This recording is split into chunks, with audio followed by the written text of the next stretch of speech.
ఆ మధ్యకాలంలో ఫేస్బుక్స్ ఎక్కువ హ్యాక్ అయింది. పోలీస్ ఆఫీసర్స్ కూడా ఫేక్ చేసి ఫ్రెండ్ రిక్వెస్ట్లు పంపించి డబ్బులు అడుగుతున్నారు. డబ్బులు అడుగుతున్న క్రమంలో ఇట్లా ఒక చిన్న క్లూజ్ చెప్తూ మనం ఒక వీడియో చేశాను. సింపుల్ ఆఫీస్లో కూర్చోండి చేశాను. ఇట్లా ఫేస్బుక్లో కొత్త ఫ్రెండ్ రిక్వెస్ట్ పంపిస్తే ఎట్లా నమ్ముతాం? ఆల్రెడీ మన ఫ్రెండ్ ఉన్నాడు, మళ్ళీ ఫ్రెండ్ రిక్వెస్ట్ పంపిస్తే ఎట్లా నమ్ముతాం? ఇంకోటి, ఫ్రెండ్ అనేటోడు ఫోన్ చేసి డబ్బులు అడుగుతాడు తప్ప ఫేస్బుక్లో అడగడు. ఇంకోటి, ఫేస్బుక్ ఓపెన్ అయినప్పుడు అది ఎప్పుడు ఓపెన్ అయింది, దానికి ఎంతమంది ఫ్రెండ్స్ ఉన్నారని చూసుకుంటే అది ఫేక్ అని జెన్యూన్ అర్థమైపోతాను. కొన్ని టిప్స్ చెప్తే ఒక వీడియో చేశాను. చేసి మామూలుగా నా ఫేస్బుక్లో వాట్సాప్లో పెడితే చాలా సర్క్యులేట్ అయింది. అది అవుతున్న క్రమంలో ఇంట్లో మా వైఫ్ సుశీల, తను నా 2015లో మ్యారేజ్ అయింది, NIT వరంగల్. తను ఆమె నువ్వు చెప్పింది ఇంతమంది చూస్తున్నారు, మనం దీని ఒక కరెక్ట్ ప్లాట్ఫామ్ పెడితే ఎలా ఉంటుంది, ఒక ప్లాట్ఫామ్ క్రియేట్ చేస్తే బాగుంటుంది అని చెప్పేసి ఒక యూట్యూబ్ ఛానల్ పెడదామని చెప్పి మా వైఫ్ చెప్పింది. అప్పుడు నైట్ డిస్కస్ చేసుకున్నాం. సరే ఏం చేద్దాం అంటే నేమ్ ఒక మంచి నేమ్ పెడదాం. ఏం పెడదాం ఏదో ఆలోచన నుంచి క్రైమ్ ఫ్రీ ఇండియా అని వచ్చింది. అసలు అప్పటివరకు అసలు ఆ వర్డ్ అంటే ఆ నేమ్ ఎప్పుడు అనుకోలేదు. సడన్గా అప్పుడప్పుడు నైట్ ఆలోచన వచ్చింది, crime free India, CFI crime free India అనుకోవడం, అప్పుడప్పుడు ప్లాన్ చేసుకోవడం. నైట్ ఒక మెయిల్ ఐడి క్రియేట్ చేసి ఒక అకౌంట్ ఓపెన్ చేసిన. ఆ అకౌంట్లో ఫస్ట్ వీడియో అదే పెట్టినాం, ఫేస్బుక్ హ్యాక్ అయితే ఏం చేయాలని. దాని తర్వాత వీడియోస్ చేయడం. ఆ వీడియోస్ అంటే జనరల్గా ఏంటంటే సైబర్ క్రైమ్ జరుగుతుందని న్యూస్లో చాలా వస్తాయి. జరుగుతుందని న్యూస్లో వస్తే లాభం లేదు. అంటే ఎట్లా జరుగుతుందని మనం ముందు అవేర్నెస్ తీసుకొస్తే వాళ్ళు సేవ్ అవుతారు. అంటే prevention is better than cure.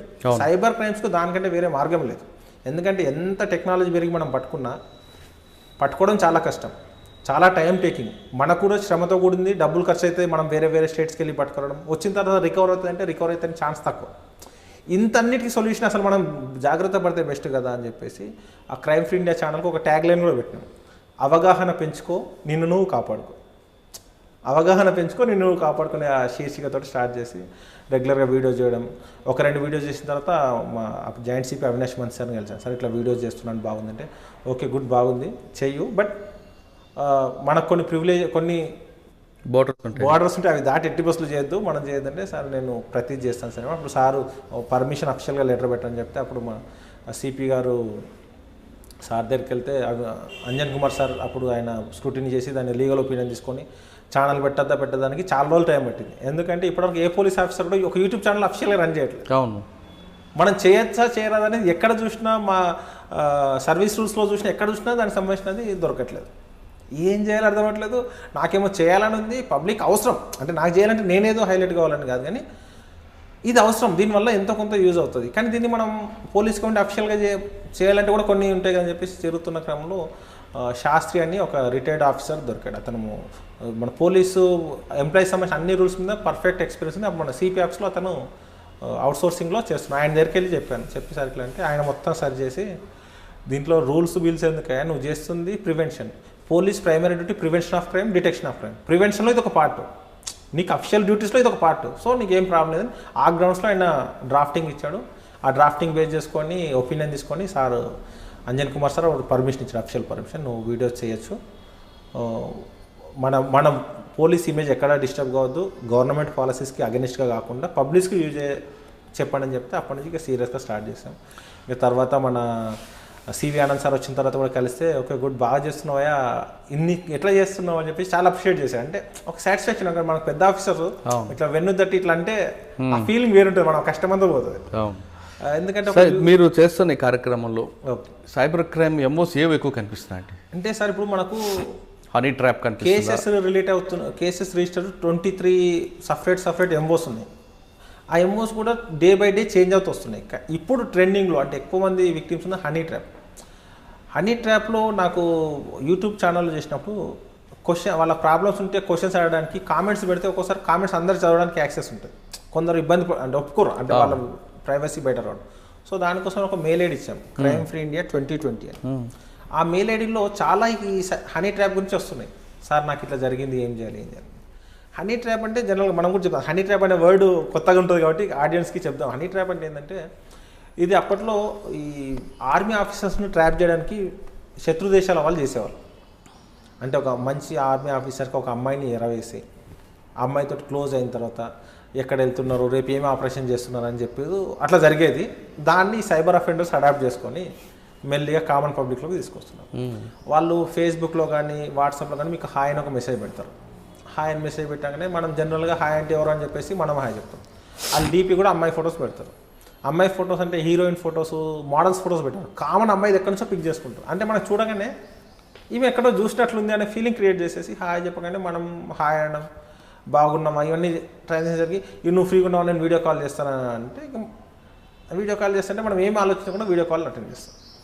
Video call attend చేయగానే వాళ్ళు చేసేది ఏంటంటే మన ఫోన్లో మనం వీడియో కాల్ చేస్తే మన స్క్రీన్ రికార్డ్ అవుతుంది. మన ఫేస్ దీంట్లో పెద్ద స్క్రీన్లో కనపడుతుంది, వాళ్ళకి సంబంధించిన చిన్న స్క్రీన్లో కనిపిస్తుంది. ఇది మనం మాట్లాడుతున్న క్రమంలో వాళ్ళు రికార్డ్ చేస్తారు. రికార్డ్ చేసి ఒక 2-3 సెకండ్స్లో ఫోన్ కట్ చేసేసి మనకి ఆ వీడియో పంపిస్తారు. అంటే ఆ వీడియోలో ఏం చేస్తారు, ఆ అమ్మాయి న్యూడ్గా ఉంటుంది. ఫస్ట్ ఫోన్ అటెండ్ చేయగానే న్యూడ్గా కనపడుతుంది. మనం ఎంత కరెక్ట్ పర్సన్ అయినా ఒక న్యూడ్ వీడియో చూడగానే ఇమీడియట్లీ ఫోన్ మనకు అర్థం కాదు ముందు. అసలు మన మైండ్ అది ఎక్స్పెక్ట్ చేయం కదా సార్. మనం ఎక్స్పెక్ట్ చేసి ఒక ఫ్రెండ్ మాట్లాడుతాను ఎక్స్పెక్ట్ చేస్తే సరే న్యూడ్లో అమ్మాయి కనిపిసరికి నీ మైండ్ ముందు అర్థం కాదు. నువ్వు కట్ చేయాలన్నా ఇదంతా జరగడానికి ఒక 4-5 సెకండ్స్ పడుతుంది. నువ్వు ఎంత అనుకున్న 4-5 సెకండ్స్. ఇంకా కొందరు కన్ఫ్యూజ్ అయ్యి అసలు ఏందని కొంచెం అసలు ఏందో చూద్దామని క్యూరియాసిటీతో తెలియకుండానే చూసేవాళ్ళు ఉంటారు. కొందరు ఇంకేందంటే వాళ్ళు టెంప్ట్ చేస్తే ఈ అబ్బాయి కూడా ఒక ప్రైవేట్ ప్లేస్లోకి వెళ్ళి ఇతను కూడా న్యూడ్గా తయారయ్యి కూడా వీడియోస్ చేసిన సందర్భాలు కూడా ఉన్నాయి. అంటే వాళ్ళ సిచ్యువేషన్ ఎంత డిమాండ్ చేస్తే అంత ట్రై చేస్తారు. అదంతా ఫోన్ కట్ చేసి ఇదే వీడియో మనకు పంపిస్తాం. నువ్వు ఇట్లా నాతో న్యూడ్ వీడియో చాట్ చేసినావు, నేను ఈ సోషల్ మీడియాలో పోస్ట్ చేస్తాను, ఫేస్బుక్లో పోస్ట్ చేస్తాను, ట్విట్టర్లో పోస్ట్ చేస్తాను అని చెప్పేసి బ్లాక్మెయిల్ చేసి వద్దని చెప్తే డబ్బులు ఇవ్వండి, డబ్బులు ఇస్తేనే నేను నీకు హెల్ప్ చేస్తాను, లేకపోతే ఇది పోస్ట్ చేస్తాను. ఇప్పుడు ఎవరైనా కూడా సొసైటీలో అన్నిటికన్నా ముందు పేరు ముఖ్యం. అవును, ఈ వ్యక్తి ఇలాంటి వాడు అని క్యారెక్టర్ పోయిందంటే ఎవరు తట్టుకోలేడు. అట్లా అని చెప్పేసి ఎంత అంటే డబ్బులు ఇచ్చేస్తున్నారు, డబ్బులు ఇచ్చేస్తున్నారు, ఎవరు చెప్పుకోలేని పరిస్థితి. ఇది మనం చూస్తున్న ఆడియన్స్ కూడా అనుకుంటారు ఇది మనం ఎందుకు చేస్తాంలే అనుకుంటారు, ఇది మనకెందుకు అయితే అనుకుంటారు. సమస్య లేదు, ఇలా ఎవ్వరు అతిథులు కాదు, ఎవ్వరు పోలీస్ ఆఫీసర్స్ కూడా ఇరుక్కున్నారు తెలియకుండా, మంచి డాక్టర్స్ అడ్వకేట్స్ కూడా ఇరుక్కున్నారు. అంటే దీనికి ఎవరు అతిథులు కాదు. అంటే మీకు వచ్చిన కంప్లైంట్లో ఒక మంచి కేస్ స్టడీ చెప్పండి. అంటే కేస్ స్టడీ అంటే ఆ పర్సన్ పేరు చెప్పను. లాక్డౌన్ టైంలో కోవిడ్ చాలా ఎఫెక్టివ్ ఉంది. అంటే డాక్టర్స్ కూడా డైరెక్ట్ పేషెంట్ని కలిసే పరిస్థితి లేదు, అంటే హాస్పిటల్స్ కూడా లేవు. ఆ టైంలో ఏం చేశారు, అందరూ ఈ వీడియో కాల్ కనెక్షన్ పెడుతున్నారు. అంటే జనరల్ ఏంటంటే వీడియో కాల్లో మనం మాట్లాడతాము, ఆ పేషెంట్ ప్రాబ్లం చెప్తాడు, అతను ప్రిస్క్రిప్షన్స్ ఇవ్వడం జరుగుతుంది. ఆ టైంలో వీళ్ళు ఏం చేశారంటే ఫేమస్ డాక్టర్స్ను టార్గెట్ చేశారు. ఫర్ ఎగ్జాంపుల్ అపోలోలో ఒక ఫేమస్ డాక్టర్ ఉంది అనుకోండి, ఆయనకు వీళ్ళు ఆన్లైన్లో బుక్ చేసుకుంటారు, స్లాట్ బుక్ చేసుకుంటారు. ఆ టైంకైనా వీడియో కాల్ అటెండ్ చేస్తారు. అటెండ్ చేయగానే ఆటోమేటిక్గా న్యూడ్ అమ్మాయి అటు నుంచి అనిపిస్తుంది.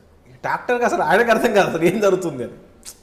ఎవరైనా అంతే అర్థమయ్యి కట్ అయ్యేలోపు ఇది పంపించేసి ఇట్లా నువ్వు నన్ను ప్రెజర్ చేసిన న్యూడ్గా కనపడమని నేను ఇది సోషల్ మీడియాలో పెడతాను, నేను మీడియాలో చెప్తాను చెప్తే ఆ డాక్టర్ ఎంత ఇబ్బంది పడతాడు అంటే ఆయన ఇన్ని సంవత్సరాలు కాపాడుకున్న ఆయన ఒక ఇమేజ్ అంతా పోతుంది. అరే ఈ డాక్టర్ ఇలాంటి వాడు అనే విషయం తెలిస్తే అయితే అని చెప్పేసి ఆయన టెన్షన్ పడడం, వాళ్ళు డబ్బులు అడగడం, ఈయనకి ఏం అర్థం కాకుండా కొంత అమౌంట్ పంపించాను టెన్షన్లో.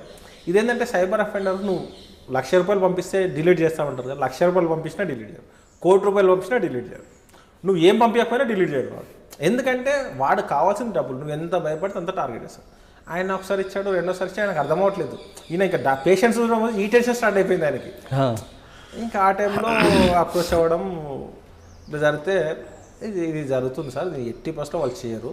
జనరల్గా ఏమనుకుంటే వాళ్ళు మేము మీ ఫేస్బుక్లో పెడతాము, యూట్యూబ్లో పెడతామని చెప్తారు.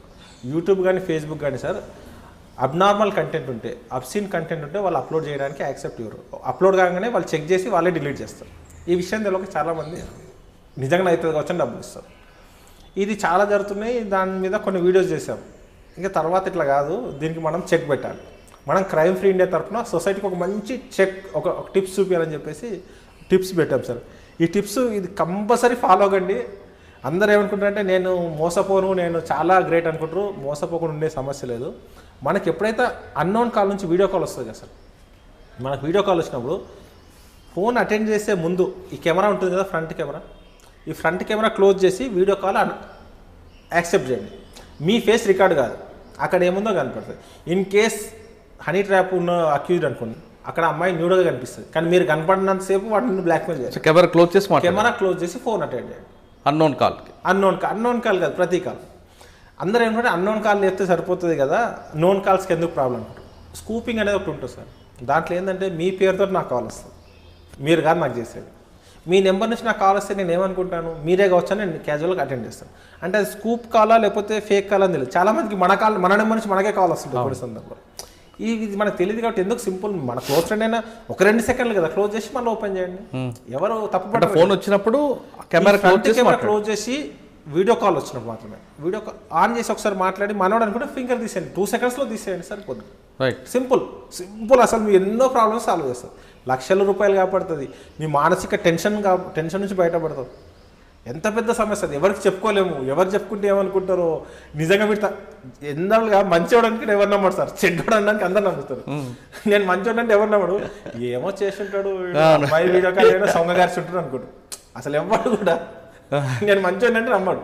ఇట్లా జరుగుతుందని చెప్పేసి ఇది ఫ్రంట్ కెమెరా క్లోజ్ చేయండి. రైట్, ఒకవేళ మీరు ఏదో బిజీలో ఉన్నారు, ఏదో ఈ టిప్ మర్చిపోయారు, బెల్లగా అనుకోకుండా అటెండ్ చేశారు, అక్కడ నుంచి అమ్మాయి మాట్లాడింది, మీరు అమ్మాయి బ్లాక్మెయిల్ చేయగానే ఫస్ట్ చేయాల్సింది ఏంటంటే, ఒకళ్ళు మ్యారీడ్ పర్సన్ అయితే నీ వైఫ్కి చెప్పి సబ్జెక్ట్ ఇట్లా నాకు ఇలా వీడియో కాల్ వచ్చింది, ఇదేదో అనుకోకుండా ఇట్లా వచ్చింది, ఇట్లా నాకు ఏదో బ్లాక్మెయిల్ చేస్తున్నావు అని చెప్పి మీ వైఫ్, మీ ఇంట్లో పేరెంట్స్, మీ క్లోజ్ వాళ్ళకి చెప్పేస్తే మీకు సగం రిలీఫ్ అయిపోతారు.